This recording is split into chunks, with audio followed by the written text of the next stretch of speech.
کریم اما بعد فاعوذ باللہ من الشیطان الرجیم بسم اللہ الرحمن الرحیم رب اشرح لی صدری ویسر لی امری واحلل عقدۃ من لسانی یفقهوا قولی رب زدنا علما اللهم انفعنا بما علمتنا وعلمنا ما ينفعنا وزدنا علما۔ ایک دفعہ درود شریف پڑھنے سب۔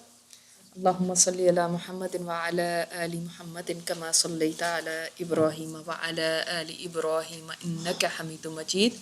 اللہم بارک علی محمد وعلی آل محمد کما بارکت علی ابراہیم وعلی آل ابراہیم انک حمید مجید، آمین۔ ہم نے غزوہ احد شروع کیا ہوا تھا شوال 3 ہجری۔ یہ چیپٹر ہم نے سٹارٹ کیا تھا اور اس کے ہم سیکنڈ پیج پہ پیج نمبر 204 سے آج ہم انشاءاللہ تعالیٰ پڑھیں گے۔ ہم نے ابھی تک یہ پڑھا کہ غزوہ احد میں مشرکین پوری تیاری کے ساتھ شامل ہوئے، وہاں سے انہوں نے کوچ کیا، اور اس کے علاوہ ہم نے یہ دیکھا کہ مسلمانوں کو خبر تب ملی جب وہ تقریباً قریب آ چکے تھے، اور جب آپ صلی اللہ علیہ وسلم کو خبر ہوئی تو آپ صلی اللہ علیہ وسلم نے مشورہ فرمایا، اور مشورے میں نوجوانوں نے یہ مشورہ دیا کہ شہر سے نکل کے لڑا جائے، جبکہ دوسرے کچھ صحابہ کا یہ بھی خیال تھا کہ شہر کے اندر مدینہ شہر میں رہ کے لڑنا چاہیے، اور ان میں رئیس المنافقین عبداللہ بن ابی کا بھی یہی خیال تھا کہ مدینہ شہر میں ہی رہ کے لڑا جائے۔ اس کے بعد ہم نے یہ دیکھا کہ آپ صلی اللہ علیہ وسلم نے 2 زریں پہن لی تھی، اور جب جنگی لباس پہن لیا تو اس کے بعد جو بعض نوجوان تھے وہ آپ صلی اللہ علیہ وسلم کے پاس آئے، جزاک اللہ خیرا، کہ ہم اب اس چیز پہ جیسے آپ کی مرضی ہے تو ہم شہر میں رہ کے لڑتے ہیں، لیکن آپ صلی اللہ علیہ وسلم نے فرمایا کہ جب نبی جنگی لباس پہن لیں تو لڑے بغیر وہ اس کو اتارتا نہیں ہے۔ اور ہمیں اس سے پتہ چلا کہ جب ایک دفعہ فیصلہ کر لیا جائے استخارہ کر کے اور مشورہ کر کے تو اس کے بعد ڈگمگانا نہیں چاہیے، پھر اس کے بعد اس فیصلے کے اوپر عمل کرنا چاہیے۔ اور ہمیں یہ بھی پتہ چلتا ہے کہ جب یہ فیصلہ ہو گیا، اور آپ کو تو اب پتہ ہے کہ جنگ کا نتیجہ کیا نکلا تھا، تو ہم دیکھتے ہیں کہ مسلمانوں کو جب شکست ہوئی تو کسی صحابی نے بھی ان اصحاب کو، ان ینگسٹرز کو تانا نہیں دیا کہ آپ کی وجہ سے ہمیں یہ شکست ہوئی۔ دیکھا آپ لوگوں نے کہا تھا کہ باہر نکل کے لڑنا چاہیے، اور کچھ اس طرح کی بات ہم نہیں دیکھتے کہ صحابہ کے درمیان ہوئی ہو۔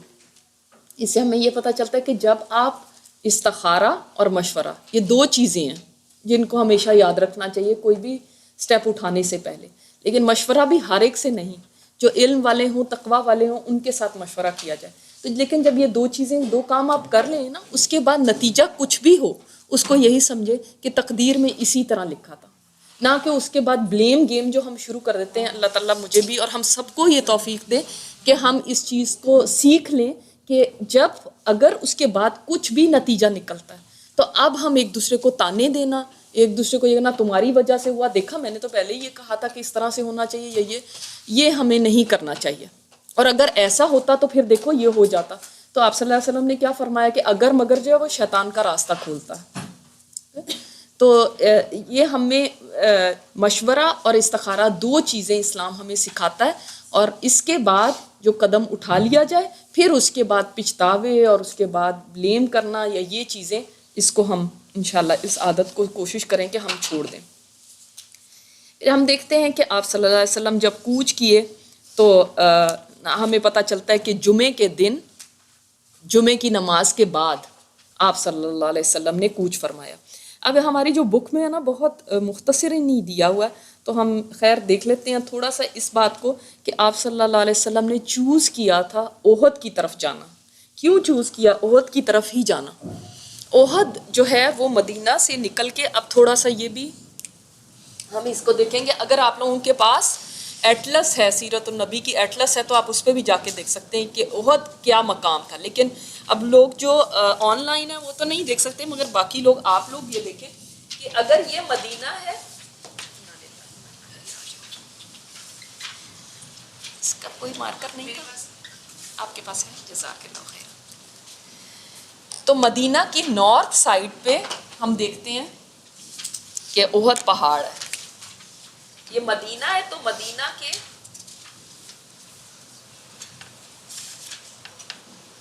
نارتھ کی طرف کو احد پہاڑ ہے، ٹھیک ٹھیک ہے. اب احد پہاڑ کا بھی آپ کو یہ بتا دوں کہ احد از اے رینج آف ماؤنٹینس. ایک پہاڑ کا نام احد نہیں ہے بلکہ ایک پورا ٹرین ہے جو احد کہلاتا ہے. تو تھوڑا سا آپ کو احد کا بتا دوں کہ آپ صلی اللہ علیہ وسلم نے فرمایا احد جنت کے پہاڑوں میں سے ہے. سبحان اللہ. یعنی یہ ہو سکتا ہے بعض مفسرین کہتے ہیں یہ پہاڑ جنت میں لے جایا جائے گا. اللہ اکبر. تو جب آپ کوئی جائے احد پہاڑ کو دیکھے تو پتہ نہیں ہم اللہ تعالیٰ ہمیں جنت تک لے کر جائے، مگر ہمیں اپنی تو گارنٹی نہیں، مگر جس کے بارے میں آپ صلی اللہ علیہ وسلم نے فرما دیا کہ یہ جنت کا پہاڑ ہے وہ تو گارنٹیڈ جائے گا ہی جائے گا. تو یہ پہاڑ اللہ ہمیں جنت میں بھی دکھائے. اور آپ صلی اللہ علیہ وسلم ایک دفعہ ایک سفر سے واپس آ رہے تھے تو آپ صلی اللہ علیہ وسلم نے دور سے احد پہاڑ کو جب دیکھا تو فرمایا تھا کہ یہ وہ پہاڑ ہے جو ہم سے محبت کرتا ہے اور ہم اس سے محبت کرتے ہیں. تو پہاڑ جو ہم کہتے ہیں نا کہ پتھروں کے اندر بھی یا بے جان چیزوں کے اندر بھی ایک سینس، جس کو ہم نان لیونگ تھنگس کہتے ہیں، ان کے اندر بھی ایک سینس ہے، وہ بھی ایک تصویر کرتے ہیں یا وہ بھی محبت کرتے ہیں. اس حدیث سے ثابت ہوتا ہے کہ احد سے آپ صلی اللہ علیہ وسلم نے محبت کی. تو یہ بھی ایک ایمان کی نشانی ہے کہ آپ احد سے محبت کریں. جب اللہ تعالیٰ مجھے حج کے لیے لے گیا تھا تو مجھے یہی بات سب سے زیادہ اپیلنگ لگ رہی تھی کہ یہ وہ پہاڑ ہے جس سے میرے نبی نے محبت کی اور جس نے میرے نبی سے محبت کی. جب آپ صلی اللہ علیہ وسلم حضرت ابوبکر صدیق، حضرت عمر اور حضرت عثمان کے ساتھ اس پہاڑ پہ چڑھے تھے تو یہ لرزنے لگا تھا. آپ صلی اللہ علیہ وسلم نے فرمایا کہ ٹھہر جا، تیرے اوپر ایک نبی، ایک صدیق اور 2 شہید ہیں. تو اس وقت ہی یہ ایک طرح سے اس بات کی پریڈکشن تھی کہ یہ 2 لوگ ہیں جو شہید ہوں گے، اور واقعی حضرت عثمان اور حضرت عمر شہید ہوئے تھے. تو ہمیں پتہ چلتا ہے کہ احد کی اپنی ایک سگنیفیکنس ہے. آگے بھی آپ دیکھیں گے احد پہاڑ کا کیسے ذکر آتا ہے. اور احد ہی کیوں، احد کے تھوڑی سی آپ کو یہ بتاؤں کہ جیسے کوئی ٹیشو ہے کسی سے اس کے پیچھے ہی ہے مارکیٹ کے پیچھے. اچھا، کہ جو احد کا جس جگہ پہ آپ صلی اللہ علیہ وسلم گئے تھے، پہلے تو تھوڑا سا آپ کو اس کا نقشہ بھی بتا دوں کہ ایسے کر کے ایک گھاٹی سی ہے، اس میں آپ دیکھیے گا بھی ایٹلس جو ہے اس کے اندر بھی آپ دیکھیں گے اس طرح سے ایک گھاٹی ہے اور اس طرح سے یہ ماؤنٹین رینج ہے، سمجھ لیں یہ احد ہے پہاڑ. اب یہ نیچے مدینہ ہے، مدینہ سے یہ لوگ نکلے ہیں اور مدینہ سے اب بھی کوئی اتنا زیادہ، یعنی مدینہ کتنا تھا اس وقت جتنا مسجد نبوی جتنی ہے نا وہ پورا مدینہ شہر ہے. اب تو بہت ایکسپینڈ ہو گیا ہے لیکن مدینہ سے ابھی بھی احد کچھ زیادہ دور نہیں ہے. آپ لوگ جیسے جاتے بھی لے کر جائیں آپ کو تو اتنے زیادہ وہ نہیں لگتے، لیکن اس وقت بھی تقریباً اگر ایک بندہ پیدل بھی جائے یا کچھ ہے maybe half an hour کا ایک ڈسٹینس ہوگا. تو جمعے کے بعد آپ صلی اللہ علیہ وسلم نکل گئے اور یہ وہ جگہ ہے، اس کو ہم کیسے اس کے اوپر کوئی ڈال سکتے ہیں کہ اگر وہاں پہ اور لوگ بھی دیکھ لیں نا اس تقریباً چیز. اس جگہ پہ آپ صلی اللہ علیہ وسلم نے مسلمانوں نے اپنا کیمپ لگایا تھا. یہ ابھی سفر بھی دیکھتے ہیں ہم، یہاں پہ وہ پہاڑی تھی جس کو آپ اب دیکھنے جاتے ہیں نا، وہ ہم جب حج وغیرہ پہ جاتے ہیں ہمیں زیارت کے لیے لے کر جاتے ہیں تو وہ پہاڑی عینین اس وقت کہلاتی تھی. اب تو اس کا نام ابھی ہم انشاءاللہ دیکھتے ہیں، جس کے اوپر آپ صلی اللہ علیہ وسلم نے تیر اندازوں کو معین کیا تھا یہاں پہ. اور کیوں کیا تھا ابھی ہم اس کے اوپر بات کرتے ہیں. تھوڑا سا نقشہ آپ کو دکھانا چاہ رہی تھی. تو احد ہی کیوں کہ جس جگہ احد میں یہ آپ دیکھیں جس طرح یہ ماؤنٹین ٹرین آپ کو نظر آ رہا ہے نا، تو یہ یعنی اس طرف سے اور اس طرف سے تو مسلمان آٹومیٹکلی گارڈ ہو گئے نا، سیکیور ہے، کیونکہ اس طرف سے کوئی نہیں آ سکتا. یہ 3 طرف سے یہ کیمپ ہے مسلمانوں کا، یہاں پہ آ کے وہ لڑیں گے کافروں کے ساتھ. ٹھیک ہے، اچھا جی. تو ہم پڑھتے ہیں یہاں سے پہلے انشاءاللہ. تو آپ دیکھ رہے ہیں کہ آپ جمعے کے دن روانگی ہو گئی ہے، 14 شوال ہے. مقام شیخین ہی میں آپ نے مغرب اور عشاء کی نمازیں پڑھیں اور وہیں رات گزاری اور لشکر کی حفاظت کے لیے 50 پہرے دار مقرر فرمائے. اس سے بھی ہمیں کیا پتہ چلتا ہے کہ آپ صلی اللہ علیہ وسلم نے 50 پہرے دار مقرر فرمائے لشکر کی حفاظت کے لیے؟ کیا پتہ چلتا ہے آپ کو؟ شاباش. اس اسباب ضرور اختیار کرنے ہیں، تدبیر ضرور کرنی ہے. یہ نہیں ہے بس اللہ کے حوالے جی ہم نے تو کچھ نہیں، آپ اپنا سونا لے کے باہر سڑک پہ رکھیں اور کہیں کہ اللہ کے حوالے ہے نا بس کچھ نہیں ہونا. نہیں، آپ تدبیر کریں، اس کے بعد اللہ کے اوپر بھروسہ کریں. پھر آخری رات میں فجر سے پہلے کوچ کر دیا اور شعوت نامی ایک جگہ پر فجر کی نماز پڑھی. یہیں عبداللہ بن ابی نے بغاوت کی اور اپنے 300 ساتھیوں کو لے کر واپس پلٹ گیا. اب اس بارے میں یہ ایک بہت ہی بڑا دھچکا تھا مسلمانوں کے لیے، اس لیے کیونکہ دیکھیں اگر وہ شروع سے ہی ساتھ نہ جاتا تو اتنا بڑی نقصان کی بات نہیں تھی، لیکن ان دا مڈل جا کے ایسا کام کرنا، اس سے کیا نقصان تھا؟ بالکل ساری جو اس فوج کا مورائل تھا وہ ڈاؤن ہو جائے کہ دیکھو یہ جا رہے ہیں، اب ہمارا کیا ہوگا، آلریڈی ہم کم ہیں، وہ لوگ 3000 کا لشکر لے کر آ رہے ہیں اور یہ آلریڈی 1000 ہے، ان میں سے بھی 300 چلے جائیں گے تو کتنے کم ہو گئے؟ پہلے ہی 1:3 کا ریشو تھا نا، اب تو اور بھی کم ہو گئے.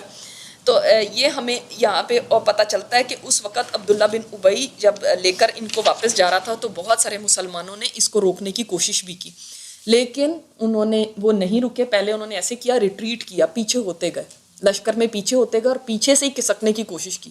لیکن جب مسلمانوں نے ان کو روکا اور ان کو یاد بھی دلایا کہ اس عہد کو یاد کرو، وہ جو ہم نے بیعت کی تھی آپ صلی اللہ علیہ وسلم کے ساتھ کہ اپنی اولاد سے بھی زیادہ ان کو عزیز رکھیں گے، اپنے گھر والوں سے بھی زیادہ عزیز رکھیں گے، تو اب کہاں گیا وہ عہد؟ لیکن انہوں نے کوئی پرواہ نہیں کی اور یہ کہا دیکھا ہماری تو بات ہی نہیں سنی گئی تھی. بھائی بات اس وقت نہیں سنی گئی تھی، اس کے بعد آپ ساتھ بھی چل پڑے اور اس کے بعد اب آپ کہہ رہے ہیں کہ ہماری تو بات نہیں سنی گئی، اور انہوں نے کچھ بنچ آف ینگسٹرز کی بات سن لی اور ہماری دیکھا بات نہیں سنی تو اب ہم نے نہیں جانا. اور اگر ہمیں پتا ہوتا کہ انہوں نے لڑنا ہے تو پھر ہم جاتے بھی، لیکن ہمیں پتہ ہے انہوں نے لڑنا ہی نہیں ہے. اور سورہ آل عمران میں آپ دیکھیں گے جیسے ہم نے بدر کے لیے سورہ انفال پڑھی تھی نا، اب سورہ آل عمران کو آپ تھوڑا سا پڑھ لیں اس کا ترجمہ کہ کس طرح احد کے اندر کیا اللہ تعالیٰ فرماتے ہیں کہ اس وقت یہ لوگ کفر سے زیادہ قریب تھے بجائے ایمان کے قریب ہونے کے، کہ انہوں نے ایسا کیا. اور اللہ تعالیٰ نے دیکھیں اس دنیا میں ہمیشہ یاد رکھیں خبیث اور طیب کو الگ الگ کرنا ہے. ابھی تک مسلمان نہیں جانتے تھے کہ منافق کون ہے، منافقت کیا ہوتی ہے، ان لوگوں کو وہ اپنے میں سے ہی جانتے تھے، لیکن یہ انہوں نے اپنا ٹرو رنگ دکھا دیا کہ وہ مسلمانوں کے ساتھ سنسیئر نہیں. یہ پہلی دفعہ تھی کہ ان کا چہرہ بالکل سامنے آ گیا، بالکل آبویس ہو گیا. تو ہمیں یہ پتہ چلتا ہے کہ عبداللہ بن ابی ساتھیوں کو لے کے جب واپس گیا تو وہی ہوا جس کا ڈر تھا، باقی مسلمانوں کا مرائل ڈاؤن ہو گیا، یہاں تک کہ قبیلہ اوس میں سے بنو حارثہ اور قبیلہ خزرج میں سے بنو سلمہ کے قدم بھی اکھڑ چکے تھے. یہاں پہ آتا ہے اس کی وجہ سے بنو سلمہ اور بنو حارثہ میں بھی ذوف کی لہر دوڑ گئی اور قریب تھا کہ یہ دونوں گروہ بھی پلٹ جاتے، لیکن پھر اللہ نے انہیں ثابت قدم رکھا. مسلمانوں کی تعداد پہلے 1000 تھی، اب 700 باقی بچی. اب آپ دیکھیں یہ دو یعنی سب ٹرائبس اوس اور خزرج کے سب ٹرائبس تھے، انہوں نے بھی سوچا کہ پھر ہم واپس چلے جاتے ہیں، لیکن پھر سمجھانے بجھانے پہ یہ لوگ رہ گئے. اس کے اوپر اللہ تعالیٰ نے آیت نمبر 122 ہے سورہ آل عمران میں، جس میں اللہ تعالیٰ نے فرمایا اذ ہمت طائفتان منکم ان تفشلا، ان دونوں جماعتوں میں سے بھی ایک نے یہ ارادہ کر لیا تھا بزدلی کا کہ وہ واپس چلے جاتے ہیں، لیکن اللہ تعالیٰ نے فرمایا واللہ ولیہما، لیکن اللہ ان کا ولی ہے. اور ان کی جنریشن آج تک بھی وہ یہ اس چیز پہ فخر کرتے ہیں کہ ہمارے آباء و اجداد کے اوپر یہ آیت اتری تھی کہ اللہ تعالیٰ نے خود فرمایا کہ اللہ ان کا ولی ہے، اللہ نے ان کو تھام لیا اور یہ لوگ جم گئے الحمدللہ. لیکن اب یہ دیکھیں کہ 1000 میں سے 700 رہ گئے. اور ہم نے ابھی پڑھا ہے پچھلی کلاس میں کہ آپ صلی اللہ علیہ وسلم نے جو ابو 15 تھے، 15 اینڈ ابو جو تھے صرف ان کو رہنے دیا، جو انڈر 15 تھے ان سب کو واپس کر دیا، سوائے یہ دو جو صحابہ ہیں رافع اور ہم نے دیکھا سمرہ، ان دونوں کو صرف رہنے دیا. ایک تیر انداز بہت تھے اور دوسرے نے کہا کہ میں تو اس کو پچھاڑ سکتا ہوں، ریسلنگ کر کے ان کو بھی گرا دیا. تو آپ صلی اللہ علیہ وسلم نے ان دو کو اجازت دی، دیور آلموسٹ 14 کے تھے، اور باقیوں کو واپس بھیجے. اب آپ اندازہ کر سکتے ہیں کہ یہ 700 وہ ہیں. اگر پوری دنیا میں اس وقت مسلمانوں کو دیکھیں، شاید کوئی ہجرت کر کے گئے ہیں حبشہ یا کوئی مکہ میں جو چھپے ہوئے مسلمان ہیں، ان ساروں کو بھی ملا لیں تو 1000 ہوں گے. کل پوری دنیا میں مسلمان 1000 ہوں گے. اور سوچیں یہ 1000 تھے اور اس کے بعد کتنے سال، کوئی 15 20 25 سالوں کے اندر کہاں سپر پاورز تک سے انہوں نے مقابلہ کیا، جو جسٹ 1000 اور کہاں تک پہنچے، روم اور فارس تک پہنچ گئے. اور اسلام کہاں تک پھیلا، اسپین تک گیا. 50-100 سالوں میں، ایک سینچری میں کدھر تک پہنچ گیا اسلام کیونکہ ان چھوٹی سی جو جماعت جو تھی، یہ نہیں کہ بہت ٹرینڈ تھی، یہ نہیں کہ بہت اسکلڈ تھی لڑنے میں، یہ نہیں ہے کہ بہت ان کے پاس اسلحہ تھا، لیکن ان کے پاس وہ قوت تھی جو آج پوری امت مسلمہ کے پاس بھی نہیں ہے، اور وہ ہے ایمان کی قوت، وہ ہے اللہ کے اوپر بھروسہ۔ آج ہم کتنے ہیں؟ Second largest religion in the world, کوئی معمولی بات نہیں ہے۔ کہاں 1000، یہ ان سے آج اتنے زیادہ ہیں، لیکن خس و خاشاک کی طرح، اور وہ اتنے سے تھے مٹھی بھر، لیکن دیکھو انہوں نے کہاں تک پہنچ گئے، کیسے وہ آگے بڑھے اور کدھر تک اسلام کو پہنچایا۔ تو یہ 700 باقی بچے ہیں۔ تو ایمان کی اس کا مطلب طاقت جو ہے نا، وہ سب سے بڑی طاقت ہے۔ اب اسی لشکر کو لے کر رسول اللہ صلی اللہ علیہ وسلم نے دشمن کو مغرب کی سمت چھوڑتے ہوئے ایک مختصر راستے سے احد کی جانب پیش قدمی کی، اور احد کی بلندیوں کو پشت کی طرف کرتے ہوئے وادی کے سرے پہ واقع احد پہاڑ کی گھاٹی میں نزول فرمایا۔ اچھا، اب کیا تھا؟ پتہ چلا تھا کہ یہ لوگ راستے میں ہیں، ایسی جگہ پہ ہیں جہاں پہ یعنی سمجھ لیں، ایسے سمجھ لیں کہ احد کے اور مسلمانوں کے درمیان کئی جگہ پہ یہ مشرکین کا لشکر تھے۔ تو اب ایسے وقت کے اندر ان کے سامنے سے تو ہو کے نہیں جا سکتے تھے، اور آپ صلی اللہ علیہ وسلم چاہتے تھے کہ ایک طرف ہو کے ان سے بچ کے جایا جائے۔ آپ صلی اللہ علیہ وسلم نے ایک راستہ پوچھا کہ ایک صحابی سے، اور انہوں نے کوئی راستہ بتایا جس کے بارے میں آتا ہے کہ ایک منافق کا باغ تھا، اس کے اندر سے مسلمان گزرے، اور وہ منافق جو تھا وہ اندھا تھا، بوڑھا تھا، اور اس نے کہا اے محمد تم ہو اور تمہارے ساتھی ہیں، اور میں تمہیں اپنے باغ سے نہیں گزرنے دوں گا، اور اس نے اٹھا کے مٹی پھینکنے شروع کر دی اور پتھر پھینکنے شروع کر دیے۔ تو صحابہ نے کہا کہ اب ہم تلوار نکال کے اس کا سر قلم کر دیں، تو آپ صلی اللہ علیہ وسلم نے فرمایا نہیں، یہ آنکھوں کا بھی اندھا اور دل کا بھی اندھا ہے، تو اس کو چھوڑ دو۔ تو ایسا شارٹ کٹ ایک اپنایا گیا کہ جس سے کافروں کو نہ پتہ چل سکے کہ مسلمان احد کے قریب جا رہے ہیں۔ اب کافر کدھر سے آ رہے ہیں؟ آپ دیکھیں، مسلمان یہاں پہ ہیں اور کافر ظاہر ہے یہاں پہ مکہ ہے، تو کافر کہیں سے آ رہے ہیں، ٹھیک ہے۔ اب کافر جو ہیں وہ کافروں کا جو لشکر ہے وہ یہاں پہ آئے گا اور یہاں پہ پڑاؤ کرتا ہے، اور مسلمانوں کو دیکھیں ایک سیکیور جگہ مل گئی ہے جہاں پہ اس طرح پہاڑیوں کے پر یہاں پہ انہوں نے اپنا کیمپ کیا، یہاں پہ جنگ ہوگی، ٹھیک ہے۔ ابھی ہم دیکھتے ہیں آگے۔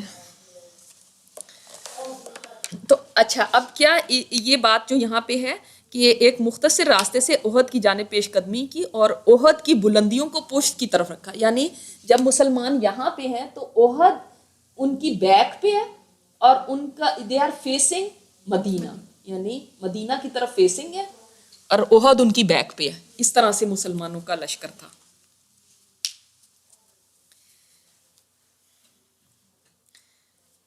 اچھا، اس طرح دشمن مسلمانوں اور مدینہ کے درمیان حائل ہو گیا۔ اب سمجھ آ گئی، کیونکہ مدینہ نیچے ہے نا، اور جو کافر ہیں وہ ادھر ہے، اور یہ احد ہے، ادھر مدینہ ہے۔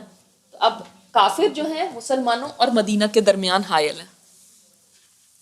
پھر یہیں آپ نے لشکر کو مرتب فرمایا اور عبداللہ بن جبیر انصاری کی کمان میں جبل عینین پر، آپ سمجھ آئی یہ جو میں نے آپ کو بتایا، جس میں آپ ہر دفعہ جب بھی جاتے ہیں زیارت کے لیے احد کی، تو جس پہاڑ پہ چڑھنا سب سے آسان ہے، شاید چھوٹا سا پہاڑ، وہ جبل عینین، ٹھیک ہے، جس کے اوپر تیر اندازوں کو آپ صلی اللہ علیہ وسلم نے کھڑا کیا تھا۔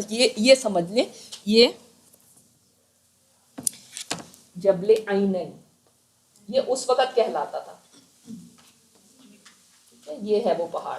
یہ پہاڑ بہت اونچا ہوتا تھا، لیکن ظاہر ہے کیونکہ اتنی وہاں پہ لوگوں کی بہت ٹریفک رہتی ہے، تو اس لیے اب یہ پہاڑ چھوٹے ہوتے ہوتے آپ نے دیکھا اب کتنا چھوٹا ہے کہ آپ ہم بچے کو بھی لے کے اوپر چڑھ سکتے ہیں، ہمارے جیسے لوگ بھی آرام سے اوپر جا سکتے ہیں اس کے۔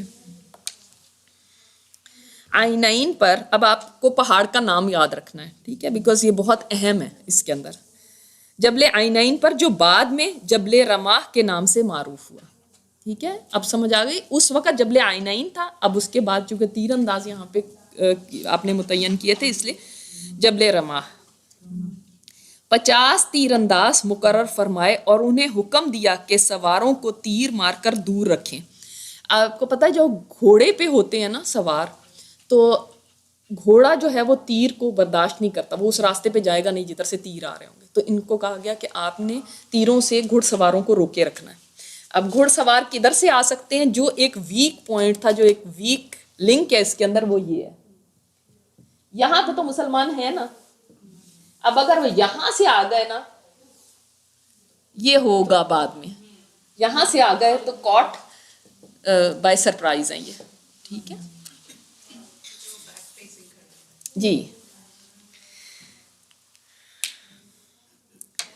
اب یہ اتنا بڑا بورڈ نہیں ہے کہ ہم اس کے اوپر بہت انلارج کر کے دکھائیں، مگر آپ کو جسٹ ایک آئیڈیا دینے کے لیے کہ کیا کس طرح سے ہوگا. 50 تیر انداز مقرر فرمائے اور انہیں حکم دیا کہ سواروں کو تیر مار کر دور رکھیں اور مسلمانوں کی پشت کی حفاظت کریں. پشت کی حفاظت سمجھ آ گئی نا کہ اب کیسے ہوگی، کہ ان کی بیک سے نہیں وہ آ جائیں. اور انہیں تاکید کی کہ جب تک آپ کا حکم نہ آئے اپنی جگہ نہ چھوڑیں، خواہ مسلمان فتح یاب ہوں یا شکست کھائیں. اب یہ بہت اہم بات تھی کہ چاہے مسلمانوں کو شکست ہو یا فتح ہو، آپ نے اس جگہ کو نہیں چھوڑنا. اور یہ بھی آیا ہے ایک جگہ بخاری میں کہ آپ صلی اللہ علیہ وسلم نے یوں فرمایا کہ اگر تم لوگ دیکھو کہ ہمیں پرندے نوچ رہے ہیں تو بھی تم اپنی جگہ نہ چھوڑنا، یہاں تک کہ میں تمہیں بلا بھیجوں، میں ہی تمہیں میسج بھیجوں کہ بس آ جاؤ. اور اگر تم لوگ دیکھو کہ ہم نے قوم کو شکست دے دیا اور انہیں کچل دیا تو بھی اپنی جگہ نہ چھوڑنا یہاں تک کہ میں بلا بھیجوں. کتنی فرم انسٹرکشن تھی، کتنی اسٹرانگلی کہا گیا تھا. اور جب آپ صلی اللہ علیہ وسلم کے حکم کی نافرمانی ہو تو پھر کیا نتیجہ نکلے گا. کیونکہ نبی کریم صلی اللہ علیہ وسلم فورسی کرتے تھے، بہت زبردست، یعنی ایک اسٹریٹجی، وار اسٹریٹجی تھی کہ کیسی جگہ آپ صلی اللہ علیہ وسلم نے چوز کی کہ وہ ادھر سے آ نہیں سکتے. اب جو بھی ہوگا وہ یہ اتنی سی جگہ ہے کہ اس میں سے ہی لڑیں گے. اب یہ بے شک 3000 ہے، وہ 3000 ایک دم تو نہیں آ سکتے نا، ظاہر ہے نیرو ہو گیا نا. یہ جب مسلمان یہاں پہ ہوں گے ان سے لڑیں گے تو تھوڑے لڑ سکیں گے، باقی تو پیچھے ہی رہیں گے. یہ صرف ایک جگہ تھی کہ اگر پیچھے سے آ گئے تو پھر سینڈوچ ہو جائیں گے. یہاں پہ ان کا کیمپ بھی تھا تو یہاں سے سیدھے ادھر آج چلے جاتے. تو آپ کو سمجھ آ رہی کہ کس طرح سے یہ ہوا ہوگا. اب یہ بعض لوگوں نے یہ کہا ہے کہ بہت آگے جا رہے ہیں لیکن چلیں، بعض لوگوں نے یہ کہا ہے کہ یہ لوگ یہاں سے گئے اور تھرو آؤٹ یہ اس طرح سے ہو کے اور اس طرح سے آئے. یہ تھوڑا سا مشکل لگتا ہے. مگر جو ہماری بک کے رائٹر ہیں مبارک پوری، انہوں نے یہ کہا ہے کہ نہیں، یہ کافر یہاں سے آئے، یہاں پہ ایک پرنالا تھا جیسے ہوتا نہیں جس میں بارش وغیرہ کا پانی ہوتا ہے، اس کے اندر سے ہوتے ہوئے کہ ہمیں دیکھ نہ لیں، اور یہاں سے ہوتے ہوئے پھر یہاں آئے پہنچے. سرنگ تو نہیں ہو سکتی، پرنالے سے ہوتے ہیں گہرے سے نا جس کے اندر. تو اتنا زیادہ آپ صلی اللہ علیہ وسلم نے ان کو تاکید فرمائی تھی. اچھا جی، ادھر مشرکین نے بھی اپنے لشکر کو مرتب کیا اور میدان جنگ کی طرف پیش قدمی کی. ان کی عورتیں صفوں میں گھوم گھوم کر اور دف پیٹ پیٹ کر لوگوں کو جوش دلا رہی تھیں، لڑائی کے لیے بھڑکا رہی تھیں، جوانوں کو غیرت دلا رہی تھیں، اور یہ اشعار پڑھ رہی تھیں کہ اگر تم پیش قدمی کرو گے تو ہم گلے لگائیں گے اور قالینیں بچھائیں گے، اور اگر پیچھے ہٹو گے تو ہم روٹھ جائیں گے اور الگ ہو جائیں گے. یعنی ان شعروں میں وہ جو اپنے چیئر لیڈرز تھیں وہ اپنے ان کو ابھار رہی تھی جنگ کے لیے کہ جو ہے نا کس طرح، اور دف بجا بجا کے. اور سوچیں کہ ان کا جوش اور ولولہ کتنا ہوگا، عورتوں کا یہ حال تھا. اور علم برداروں کو ان کا فرض یاد دلاتے ہوئے یوں کہہ رہی تھی، دیکھو بنی عبدالدار، دیکھو پشت کے پاس دار، خوب کرو شمشیر کا وار. بنی عبدالدار کون تھے؟ کچھ آپ کو یاد ہے؟ بنی عبدالدار کیا چیز ان کے ذمے تھی؟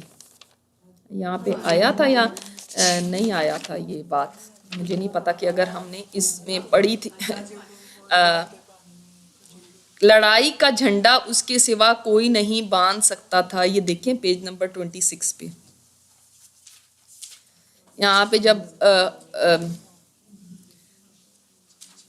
قریش کا جھنڈا کمان بھی قصی ہی کے ہاتھ میں تھی، چنانچہ لڑائی کا جھنڈا اس کے سوا کوئی نہیں باندھ سکتا تھا. اسی کی آگے ان میں سے جب قصی فوت ہوا تو پھر بنی عبدالدار کو یہ جھنڈے کی وہ ملی ذمہ داری. جیسے سب کا تھا نا کہ کسی نے حاجیوں کو پانی پلانا ہے، کسی نے کچھ کرنا ہے، اسی طرح بنی عبدالدار کے پاس یہ ذمہ داری تھی کہ جھنڈا انہوں نے پکڑنا ہے.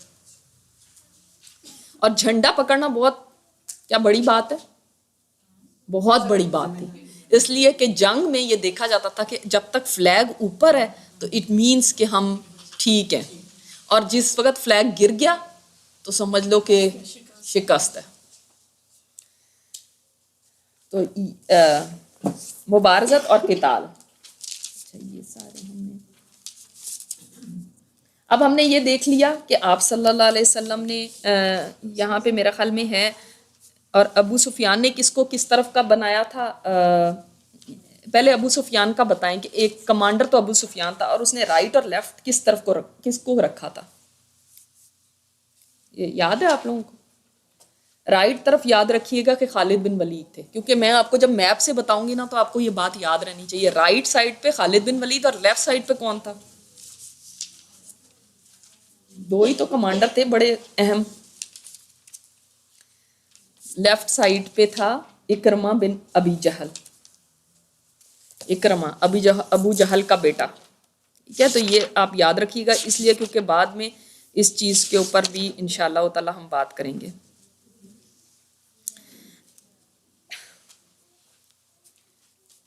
اچھا، اب جب جنگ ابھی شروع نہیں ہوئی تو اس سے پہلے ابو سفیان نے ایک ترکیب لڑائی، اور وہ ترکیب کیا تھی کہ اس نے کہا ایک آدمی بھیجا، ایک قاصد بھیجا، اور قاصد کو یہ کہلا کے بھیجا کہ جا کے ان کو کہو، وہ قاصد آیا ایک پیغام لے کر مسلمانوں کے پاس، اور اس نے آگے کہا کہ ہمارے سردار نے کہا ہے کہ انصار تمہیں لڑنے کی ضرورت نہیں ہے، اس لیے کہ ہماری تمہارے ساتھ کوئی دشمنی نہیں ہے، تم ہٹ جاؤ، یہ ہمارے چچا زاد ہیں، یہ ہیں، ہم جانے اور یہ جانے، تم بیچ میں سے ہٹ جاؤ۔ اب آپ خود سوچیں کہ اس مسلمانوں کی آرمی میں کون زیادہ تھا؟ انصار۔ اگر انصار ہٹ جاتے تو کون تھا؟ کوئی بھی نہیں تھا، تو یعنی بہت ہی کم لوگ رہ جاتے، اس لیے یہ ایک اس کی اسٹریٹجی تھی کہ اے انصار تم لوگ یہاں سے ہٹ جاؤ، لیکن انصار نے کہا کہ بہت اس کو برا بھلا کہا، اور اس کو کہا کہ اللہ تعالیٰ ذرا برا کرے اور ہم تو نہیں ہٹیں گے اور ہم نہیں پیچھے ہوں گے اس چیز سے۔ تو ایک تو یہ اس نے اسٹریٹجی کی۔ دوسرے ابو عامر راہب، اس کے بارے میں بھی ہم نے پڑھا تھا تفسیر میں، یاد ہے آپ لوگوں کو؟ ابو عامر راہب، یہ نبی کریم صلی اللہ علیہ وسلم جب ہجرت کر کے آئے تھے تو یہ ایک وہ آدمی تھا جس کو بہت ہی اسلام سے بہت ہی تکلیف تھی، اور یہ بھی بہت ایک ایسا آدمی تھا جس کی بڑی سنی جاتی تھی، بہت بڑا سردار سمجھ لیں، کہہ سکتے تھے کہ بہت بڑا سردار تھا۔ اور اس نے جب دیکھا کہ آپ صلی اللہ علیہ وسلم تشریف لے آئے اور آپ صلی اللہ علیہ وسلم کا یہاں پہ بہت چرچا ہو رہا ہے اور لوگ اسلام میں آ رہے ہیں، تو اس سے برداشت نہیں ہوا، اور یہ یہاں سے موو ہو کے مکہ چلا گیا، مکہ جا کے رہنا شروع کر دیا اس نے، اور وہاں پہ بھی جا کے مسلمانوں کو کے خلاف سازشیں کرتا رہا اور مشرکین کو ابھارتا رہا کہ ان کے اوپر حملہ کر دیا جائے۔ تو اس کا نام ابو عامر راہب تھا، اور اس نے پھر ابو سفیان سے کہا، اس کے بیٹے کا نام پتہ ہے آپ لوگوں کو؟ میں نے بتایا تھا تفسیر کلاس میں، کسی کو پتہ؟ آن لائن میں کسی کو پتہ؟ حنزلہ، حضرت حنزلہ، وہ مسلمانوں کی طرف ہے اور باپ اس طرف ہے، اور باپ کو چین نہیں آ رہا، تو اس نے ابو سفیان سے کہا کہ میرے اوپر چھوڑ دو، میں جاتا ہوں، اور میری ان لوگوں میں بڑی عزت ہے، اور یہ اوس میں سے تھا، تو کہنے لگا میری بہت عزت کرتے ہیں، بڑا احترام کرتے ہیں، میں اب جا کے ان کو کہوں گا تو یہ میری بات مانیں گے، میرے لوگ ہیں یہ۔ تو اس نے کہا ٹھیک ہے، تو یہ انصار کے سامنے گیا اور اس سے کہا، ان سے جا کے کہا اس نے کہ میں ابو عامر راہب میں آیا ہوں، تو انہوں نے پھر کہا اس کو کہ اللہ تیرا برا کرے اور تجھے ہلاک کرے، اور تو ابو عامر راہب نہیں ہے، تو ابو عامر فاسق ہے، یہ انہوں نے کہا۔ تو یہ اپنا سا منہ لے کر واپس آ گیا، اب تو ان کی طرف سے بھی ایک جواب مل گیا تھا۔ اب یہ دیکھیں کہ باپ کس طرف ہے اور بیٹا کس طرف ہے، کیونکہ خون کے رشتے سے بھی زیادہ دین کا رشتہ ہے جو انسان کو ایک دوسرے کے ساتھ جو تعلق بناتا ہے، بانڈنگ کرتا ہے۔ تو ایک تو یہ بات یہاں پہ اہم ہے۔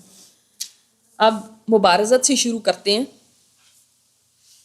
تھوڑی ایک اور بات اس سے پہلے آپ کو بتا دوں کہ ابو سفیان نے کہا بنو عبد الدار کو کہ دیکھو آپ لوگوں کی وجہ سے ہمیں بدر میں بڑی شکست کا سامنا کرنا پڑا، کیونکہ بدر میں ایسا ہوا تھا کہ ان کے پاس جھنڈا تھا اور ان کا آدمی جو جھنڈے والا تھا وہ بھی بھاگ گیا تھا. تو دیکھا وہاں پہ کتنی ہمیں وہ اٹھانی پڑی، یعنی ذلت اٹھانی پڑی. تو اب ایسا ہے کہ اگر تو تم لوگ جھنڈا اس کی حفاظت کر سکتے ہو اور تھام سکتے ہو تو ٹھیک ہے، ورنہ ہمارے حوالے کر دو، ہم خود ہی ٹیک کیئر کر لیں گے. یعنی اس نے ایک طرح سے ان کو غیرت دلائی. تو انہوں نے کہا کہ نہیں، اب تم دیکھو گے کہ ہم کیا کرتے ہیں. وہ بھی غیرت میں آ گئے اور انہوں نے کہا کہ ہم اپنا جھنڈا تمہیں کیوں دیں، کل جب ٹکر ہوگی تو دیکھ لینا ہم کیا کرتے ہیں. اور واقعی جب جنگ شروع ہوئی تو انہوں نے پھر دکھایا کہ کیا ان کے ہوتا. پھر ہم جنگ میں دیکھیں گے کہ کیا اس کے اندر ہوا. تو ایک تو یہ ابو عامر والا واقعہ آپ یاد رکھیں کہ اس نے کیا کیا، اور دوسرے وہ جو قاصد انہوں نے بھجوایا تھا وہ اس نے اپنا کام کرنے کی کوشش کی. پھر قریش کی عورتوں نے بھی پوری طرح حصہ لیا اس کے اندر، یہ بھی ہم دیکھ رہے ہیں اس میں. اب دیکھتے ہیں کہ کیا ہوتا ہے جب مبارزت ہوتی ہے. پھر دونوں لشکر قریب آ گئے تو مشرکین کا علم بردار اور قریش کا سب سے بہادر انسان طلحہ بن ابی طلحہ عبدری نمودار ہوا. جب دونوں آمنے سامنے آئے تو مشرکین کا علم بردار کون ہے، یعنی عبد الدار سے یہ آدمیہ طلحہ بن ابی طلحہ، یہ اس طرف سے آیا اور اس نے کہا کہ وہ اونٹ پر سوار تھا، اس نے دعوت مبارزت دی. جواب میں حضرت زبیر بن عوام آگے بڑھے، شیر کی طرح جست لگائی اور اونٹ پر جا چڑھے. پھر اسے اپنی گرفت میں لے کر زمین پر کود گئے اور تلوار سے ذبح کر دیا. اس پر نبی کریم صلی اللہ علیہ وسلم نے نعرہ تکبیر بلند کیا اور مسلمانوں نے بھی نعرہ تکبیر بلند کیا. اس کے بعد ہر طرف جنگ کے شعلے بھڑک اٹھے. خالد بن ولید نے جو اس وقت مشرکین کے رسالدار تھے 3 بار کوشش کی کہ مسلمانوں کی پشت پر جا پہنچے. دیکھیں ان کی اسٹریٹجی کتنی تھی. حضرت خالد بن ولید جو تھے نا اس وقت بھی بیسٹ واریر، یعنی لیکن تیر اندازوں نے تیر برسا کر انہیں واپس کر دیا. مسلمانوں نے مشرکین کے علم برداروں پر اپنا حملہ مرکوز رکھا، یعنی ان کے اوپر کنسنٹریٹ کیا، یہاں تک کہ ان کا مکمل طور پہ صفایا کر دیا. یہ کل 11 شخص تھے. ان کے خاتمے کے بعد جھنڈا زمین پر آ گرا اور مسلمانوں نے بقیہ اطراف پر حلہ بول دیا. اب کہا جاتا ہے کہ وہ یہ جو علم بردار تھے، جو جھنڈا جنہوں نے اٹھایا ہوا تھا جس قبیلے کے ہاتھ میں تھا، پہلے تو ان کا یہ آدمی طلحہ بن ابی طلحہ یہ پہلے جہنم واصل ہوا. پھر اس کے بعد ان کے قبیلے کے جو اور لوگ تھے جنہوں نے جھنڈا اٹھایا ہوا تھا ایک ایک کر کے سب ختم ہوتے گئے، حتیٰ کہ 10 لوگ ان کے خاندان کے ختم ہو گئے. اینڈ میں ان کا جھنڈا ایک حبشی غلام جس کا نام ثواب تھا اس نے اٹھایا، اور وہ بڑی بے جگری سے لڑا، بلکہ جو اپنے آقا تھے ان سے بھی زیادہ وہ بہادری سے لڑا، مسلسل لڑتا رہا. اور اس کے دونوں ہاتھ ایک کے بعد ایک کاٹ دیے گئے، لیکن اس کے بعد بھی اس نے جھنڈا نہیں گرنے دیا، بلکہ گھٹنوں کے بل بیٹھ کے سینے اور گردن کی مدد سے کھڑا کیے رکھا، یہاں تک کہ جان سے مار ڈالا گیا. اور اس وقت یہ بھی کہہ رہا تھا یا اللہ اب تو میں نے کوئی کسر باقی نہیں چھوڑی، میں نے یہاں تک اس کو جھنڈے کو حفاظت کی ہے. اب جب اس کے ہاتھ سے جب جھنڈا گرا تو جھنڈا کوئی اٹھانے والا نہیں تھا. اتنی کیوس مچ چکی تھی کافروں کے اندر اور وہ بالکل یعنی سنبھل نہیں پائے تھے. ان میں ایک صحابی کا نام بہت اہم آتا ہے جو بہت اتنی بے جگری کے ساتھ لڑے تھے. اور ان صحابی کے بارے میں تھوڑا سا پہلے آپ کو بتا دوں کہ آپ صلی اللہ علیہ وسلم نے جب ابھی جنگ شروع نہیں ہوئی تھی تو موٹیویشن کے لیے ایک اسپیچ کی لوگوں کو، اور ان کو بہت ابھارا جنگ کے لیے. جیسے وہ لوگوں کی عورتیں دف بجا کے اور گا کے اور اشعار کر کے اپنی لوگوں کے حوصلے بڑھا رہی تھی، اسی طرح مسلمانوں کی طرف کیا تھا کہ نبی کریم صلی اللہ علیہ وسلم قرآن سے اور اللہ کی بات کر کے اور جنت کی خوشخبریاں دے کے لوگوں کو جنگ کے لیے ابھار رہے تھے. اب ایسے میں ایک جو واقعہ جو یہ ایک ان صحابی سے متعلق آتا ہے وہ یہ کہ آپ صلی اللہ علیہ وسلم نے پھر سب میں اعلان کیا کہ کون ہے جو آج میری تلوار کو لے گا. تو سارے چاہ رہے تھے کہ ہم تلوار کو لیں، لیکن پھر آپ صلی اللہ علیہ وسلم نے فرمایا کون ہے جو اس کو اس کا حق دے کے اس کو لے گا؟ تو پھر سب خاموش ہو گئے. ابو دجانہ نے فرمایا یا رسول اللہ اس کا حق کیا ہے؟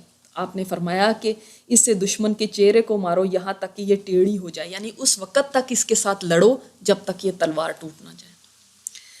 انہوں نے کہا یا رسول اللہ میں اس تلوار کو لے کر اس کا حق ادا کروں گا. اور یہ ابو دجانہ جو تھے بہت بہادر تھے، اور ان کے پاس ایک ریڈ کلر کی پٹی تھی جو یہ اس وقت پہنتے تھے سر کے اوپر جب بہت ایکسٹریم کوئی حالات ہوتے تھے، اور انہوں نے وہ پٹی باندھ لی، اور اس کے بعد جیسے ایک تکبر کی چال ہوتی ہے نا، سینہ پھلا کے اور گردن اکڑا کے اس طرح سے باہر نکلے ان کو دکھاتے ہوئے اور اس تلوار کو لہراتے ہوئے. تو آپ صلی اللہ علیہ وسلم نے فرمایا کہ یہ چال اللہ کو ناپسند ہے، لیکن اس جیسے موقع پر نہیں. اس موقع پر اللہ کی پسندیدہ چال ہے کہ ایسے موقع پر کہ یہ آپ دشمن کو روب دکھانے کے لیے. تو یہ وہ صحابیاں ابو دجانہ یہ لڑتے لڑتے اس تلوار سے دور تک جا نکلے، اور حضرت زبیر بن عوام جو تھے انہوں نے بھی تلوار مانگی تھی آپ صلی اللہ علیہ وسلم کی. یہ بھی تو ایک بہت بڑا آنر تھا نا کہ نبی کریم صلی اللہ علیہ وسلم اپنی تلوار دیں. تو انہوں نے بھی مانگی تھی، لیکن آپ صلی اللہ علیہ وسلم نے ان کو نہیں دی، کیونکہ ابو دجانہ نے پہلے کہا کہ میں اس کا حق ادا کر کے اس کو لینے کے لیے تیار ہوں. تو اب ان کو بہت یہ تھا کہ آپ صلی اللہ علیہ وسلم نے ان کو یہ تلوار دے دی، اور میں ان کی پھپھی کا بیٹا ہوں، حضرت صفیہ کے بیٹے تھے، کہ مجھے نہیں تلوار دی تو میں دیکھوں تو صحیح کہ کیا ابو دجانہ ایسا کرتے ہیں اس تلوار کے ساتھ. تو کہتے ہیں میں ان کے پیچھے پیچھے رہا کہ کیا کر رہے ہیں. تو اس کے اندر پھر آتا ہے کہ میں دیکھوں کہ وہ کیا اسے کام کرتے ہیں. چنانچہ میں ان کے پیچھے لگ گیا تو انہوں نے یہ کیا کہ پہلے اپنی سرخ پٹی نکالی، سر پہ باندھی. اس پر انصار نے کہا ابو دجانہ نے موت کی پٹی نکال لیا. پھر یہ کہتے ہوئے میدان کی طرف بڑھے کہ میں نے اس نخلستان کے دامن میں اپنے خلیل یعنی نبی کریم صلی اللہ علیہ وسلم سے عہد کیا ہے کہ کبھی صفوں سے پیچھے نہیں رہوں گا اور اللہ اور اس کے رسول کی تلوار چلاؤں گا. تو کہتے ہیں کہ اس کے بعد جو ان کے سامنے آتا تھا اس کو قتل کر دیتے. اور ادھر مشرکین میں ایک شخص تھا جو کسی کو بھی زخمی پاتا تھا تو اس کا خاتمہ کر دیتا تھا. تو یہ قریب ہونے لگے آہستہ آہستہ ابو دجانہ اور وہ جو مشرکین میں سے تھا، وہ مسلمانوں کو بہت نقصان پہنچا رہا تھا. تو اس وقت حضرت زبیر بن عوام کہتے ہیں میں نے دعا کی کہ یا اللہ ان دونوں کی آپس میں مقابلہ کرا دے تاکہ یہ ابو دجانہ ہر ایک کو تو جو ان کے سامنے آتا ہے وہ ان کی تلوار سے نہیں بچتا، تو اب اس کو یہی مارے. تو کہتے ہیں واقعی ان کی ٹکر ہو گئی اور ایک دوسرے پر ایک ایک وار کیا. پہلے مشرک نے ابو دجانہ پہ تلوار چلائی، لیکن ابو دجانہ نے یہ حملہ ڈھال پہ روک لیا اور مشرک کی تلوار ڈھال میں پھنس کر رہ گئی. اس کے بعد ابو دجانہ نے تلوار چلائی اور مشرک کو وہیں ڈھیر کر دیا. اور یہ وہ صحابیاں جنہوں نے صفوں کی صفیں مشرکین کی درہم برہم کر دی تھی. یہاں تک کہ پھر ایک جگہ پہ آئے تو انہوں نے دیکھا کہ کوئی ہے جو بڑے زور و شور سے بڑے جوش کے ساتھ کافروں کے حوصلے بڑھا رہا ہے، بہت جوش سے بول رہا ہے. اور ایسے تو انہوں نے اپنی تلوار نکالی کہ میں اس کو قتل کروں، اور اتنے میں وہ پیچھے مڑا تو وہ عورت تھی. تو انہوں نے اپنی تلوار روک لی کہ میں رسول اللہ صلی اللہ علیہ وسلم کی تلوار پہ بٹا نہیں لگنے دوں گا کہ اس سے کسی عورت کو قتل کروں. اور یہ عورت کون تھی؟ ہند.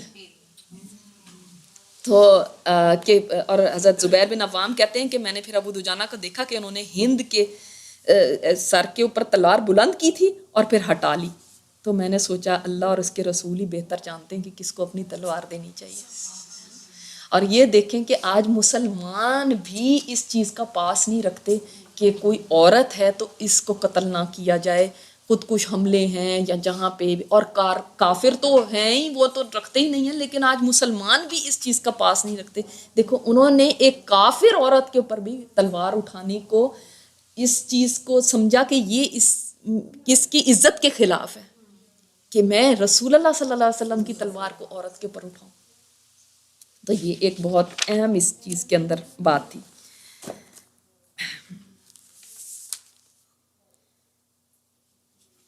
تو صفوں کی صفیں الٹ دیں اور مشرکین کی اچھی طرح پٹائی کی. ابو دجانہ اور حمزہ رضی اللہ تعالیٰ عنہ نے بڑے بڑے کارنامے انجام دیے. اب سمجھ آ گئی ابو دجانہ کون تھے؟ تو ان کی پیچھے بیک گراؤنڈ یہ تھی کہ ان کے پاس پھر آپ صلی اللہ علیہ وسلم کی تلوار تھی. اسی پیش قدمی اور غلبے کے دوران اللہ اور اس کے رسول کے شیر حضرت حمزہ بن عبد المطلب شہید کر دیے گئے. سید الشہداء جن کو کہا جاتا ہے، اور انہیں وحشی بن حرب نے قتل کیا۔ یہ ایک حبشی غلام تھا جو نیزہ پھینکنے کا ماہر تھا، اور اس کے آقا جبیر بن مطعم نے اس سے وعدہ کیا تھا کہ وہ حضرت حمزہ کو قتل کر دے تو اسے آزاد کر دے گا، کیونکہ حضرت حمزہ ہی نے اس کے چچا تیمہ بن عدی کو غزوہ بدر میں قتل کیا تھا۔ چنانچہ وحشی ایک چٹان کی اوٹ میں چھپ کر حضرت حمزہ رضی اللہ تعالیٰ عنہ کی طاق میں بیٹھ گیا۔ حضرت حمزہ مشرکین کے ایک آدمی سبا بن ارفتہ کا سر قلم کر رہے تھے کہ وحشی نے ان کی طرف نیزے کا رخ کیا اور اسے اچھال دیا۔ وہ غافل تھے، نیزہ ان کے پیڑوں میں لگا اور دونوں پاؤں کے درمیان سے نکل گیا۔ وہ گر گئے اور اٹھ نہ سکے، یہاں تک کہ ان کی شہادت واقع ہو گئی۔ حضرت حمزہ جو آپ صلی اللہ علیہ وسلم کے پیارے چچا، اور پیارے چچا ہی نہیں، بیسٹ فرینڈ، اور یہ وہ چچا تھے جنہوں نے آپ صلی اللہ علیہ وسلم کو ڈیفینڈ کیا تھا جس وقت کہ ابو جہل نے آپ صلی اللہ علیہ وسلم کے اوپر بری باتیں کی تھا۔ تو آپ کو پتہ ہے نا کہ یہ کیسے اسلام لے کر آئے تھے، اور انہوں نے اس وقت کہہ دیا تھا کہ ہاں میں بھی اسی کے دین پر ہوں۔ تو وحشی نے کہا کہ واللہ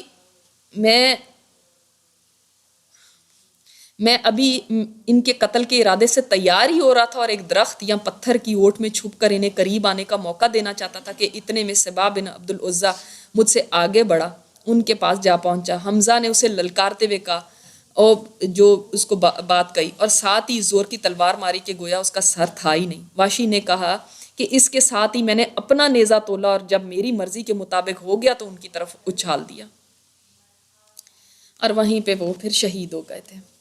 اور کہتے ہیں وحشی بعد میں مسلمان ہو گئے تھے، لیکن یہ اس وقت اس نے کہا کہ میں نے ان کو پھر اسی حال میں چھوڑ دیا یہاں تک کہ وہ شہید ہو گئے، اور اس کے بعد میں نے ان کے پاس جا کر اپنا نیزہ نکال لیا، یعنی ان کے اندر سے نیزہ کھینچ کے نکالا اور لشکر میں واپس جا کر بیٹھ گیا، کیونکہ میرا کام تو ختم ہو گیا تھا۔ میں تو بس اپنی مجھے اور کسی چیز سے سروکار نہیں تھا، میں تو صرف اس لیے قتل کر رہا تھا کہ میں آزاد ہو جاؤں۔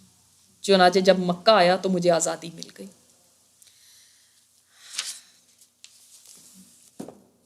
تو یہ ایک واقعہ جو بہت اہم واقعہ تھا۔ اور آپ کو پتہ ہے حضرت حمزہ کن میں شامل تھے؟ انہوں نے کیا مشورہ دیا تھا کہ مدینہ کے اندر رہ کے لڑا جائے یا باہر جا کے؟ نہیں، یہ he was one of them جنہوں نے کہا تھا کہ مدینہ سے باہر جا کے لڑیں۔ میں نے آپ کو کہا تھا نا کہ جو بدر میں شریک نہیں ہوئے تھے نا، ان کو یہ تھا کہ ہم اپنی بہادری دکھائیں، اور انہوں نے جنہوں نے کہا تھا باہر جا کے لڑیں نا، ان میں سے زیادہ تر صحابہ شہید ہو گئے۔ تو وہ واقعی چاہتے تھے کہ اللہ تعالیٰ کو دکھائیں کہ ہم مخلص ہیں۔ بہرحال مشرکین شکست کھا کر بھاگ کھڑے ہوئے، جوش دلانے والی عورتیں بھی بھاگی۔ اب ان کے بارے میں آتا ہے، حضرت برا بن عازب کہتے ہیں کہ جب کفار کے ساتھ ہم گھمسان کی لڑائی لڑ رہے تھے تو مشرک بھاگ کھڑے ہوئے، حتیٰ کہ میں نے ان کی عورتوں کو دیکھا وہ پہاڑیوں پر سر پٹ دوڑ رہی ہیں، وہ اپنی پنڈلیوں سے کپڑے اٹھا کے بھاگ رہے ہیں، اور ان کی پاؤں میں پہنی ہوئی پازیبیں بھی صاف دکھائی دے رہی ہیں، اتنی تیز بھاگ رہی تھی، بس انہوں نے کپڑے اٹھا کر بھاگی، اور ان کے آدمی بھی نہیں تھے کہ جو ان کو پروٹیکٹ کریں۔ مشرک مرد بھی بھاگ اٹھے، عورتیں بھی اپنے گانے بجانے کے سامان چھوڑ کے بھاگ اٹھی، اور مسلمانوں کو فتح مل گئی۔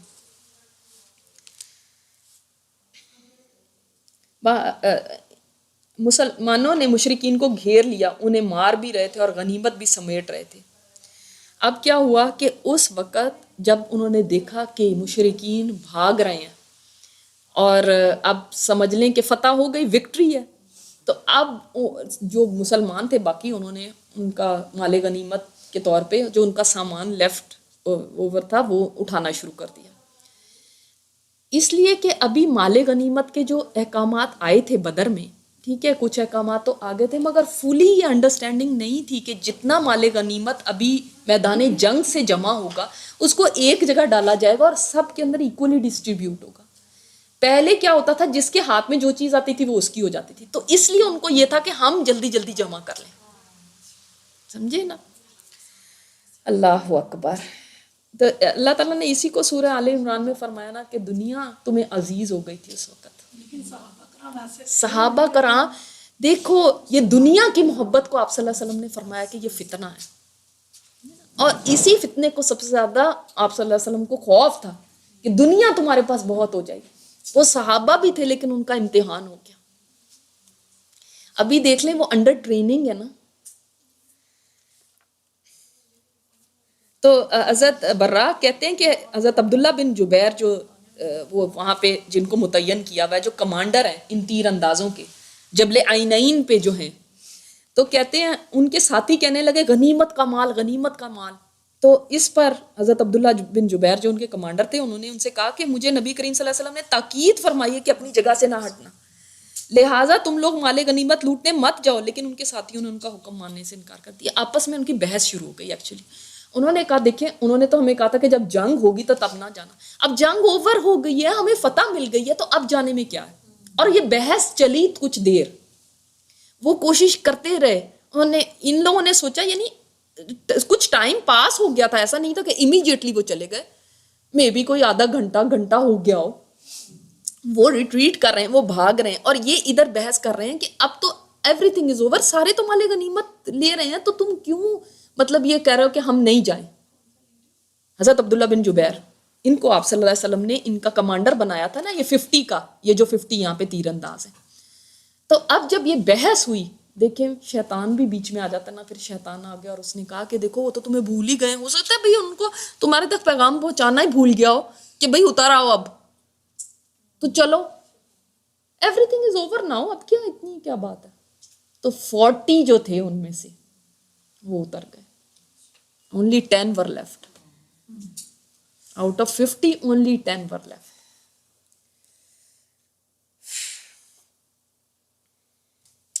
تو یہاں پہ آیا، لیکن عین اسی موقع پر تیر اندازوں نے غلطی کی اور اپنے مورچوں میں باقی رہنے کا جو تاکیدی حکم انہیں دیا گیا تھا، اس کے باوجود غنیمت کے چکر میں ان کے 40 آدمی پہاڑ سے نیچے اتر آئے.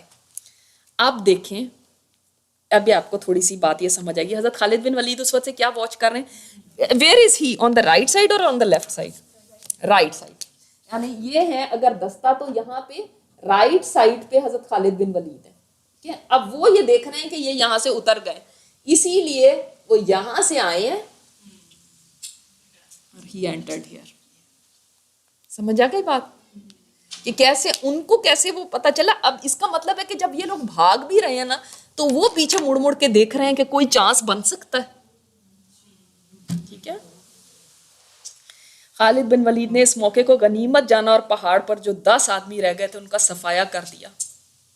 اب 10 تو کچھ بھی نہیں تھے. اب ایسا نہیں کہ 3000 all of them came back، ایسا نہیں ہوا. وہ تو کئی بھاگ بھی گئے نا، یہ تھوڑے جو رہ گئے تھے. اب یہ نہیں کہیں آتا کہ کتنے تھے، لیکن جو بعض علماء نے بتایا کہ 100 یا 150 ہوں گے، اس سے زیادہ نہیں. بیکاز اگر اتنے زیادہ ہوتے نا 3000 پہ تو بہت زیادہ نقصان ہوتا. مگر انہوں نے ان کو بلایا کہ آ جاؤ، جو ان کے ساتھ جا سکے. اور انہوں نے 10 تو پھر کچھ بھی نہیں تھے نا ان کے لیے، ان 10 کو شہید کر دیا. پھر پہاڑ کے پیچھے سے گھوم کر مسلمانوں کی پشت پر آ رہے تھے اور ان کو نرغے میں لینا شروع کر دیا. اب یہ بھی ہم انشاءاللہ پڑھیں گے اگلی دفعہ کہ جب ان کو شہید کر دیا تو اب یہ راستہ تو کچھ بھی نہیں رہ گیا نا. اسی درے کا آپ صلی اللہ علیہ وسلم کو خطرہ تھا کہ یہاں سے نہ آ جائیں، we'll take care of this, اس جگہ کا تو ہم ٹیک کیئر کر لیں گے، لیکن ادھر سے نہ آ جائیں پیچھے سے. اور وہ ادھر سے ہی آ گئے. اللہ اکبر. ان کے سواروں نے ایک نعرہ بلند کیا جسے مشرکین نے پہچان لیا اور وہ بھی پلٹ پڑے. اب جب یہ جزائر، اب انہوں نے اتنا نعرہ بلند کیا کہ آ جاؤ وہاں سے، تو پھر جس کو سنا وہ بھی آ گیا. اور ان کی ایک عورت نے لپک کے جھنڈا پکڑ لیا. اب وہ ان کے اندر دوبارہ وہ چیز، ایک عورت نہیں اٹھا لیا جھنڈا. پھر کیا تھا، بکھرے ہوئے مشرکین اس کے گرد سمٹ آئے اور جم گئے، یعنی جھنڈے کے گرد جمع ہونے شروع ہو گئے. یوں مسلمان چکی کے 2 پارٹوں کے بیچ میں آ گئے. اب آپ دیکھ لیں کہ یہاں سے جب وہ گئے ہیں تو انہوں نے تو یہاں سے حملہ کیا اور ان کو بھی آواز دے دی جو بھاگ رہے تھے، وہ بھی ادھر سے آ گئے، یہ ادھر. اب آپ سوچیں کہ ایک لوگ ہیں جو چیزیں جمع کر رہے ہیں، اب وہ تھوڑی اپنی تلواریں کھول کے کھڑے میں. اب وہ ان کے، ہاں ان کو تو یہ ہے کہ بس ہم کوئی اینیملز کو پکڑ رہا ہے، کوئی زیریں جمع کر رہا ہے، کوئی کچھ ہے. اب ایک دم اچانک سے ان کے اوپر جب حملہ ہوا تو وہ کاٹ بائی سرپرائز تھے کہ یہ کیا ہو گیا ایک دم. ہاں. جزاکم اللہ خیرا کثیرا. سبحانک اللہم و بحمدک، نشہد ان لا الہ الا انت، نستغفرک و نتوب الیک. السلام علیکم و رحمۃ اللہ وبرکاتہ. ایک دفعہ درود شریف پڑھ لیں سب. اللہم صلی علی محمد.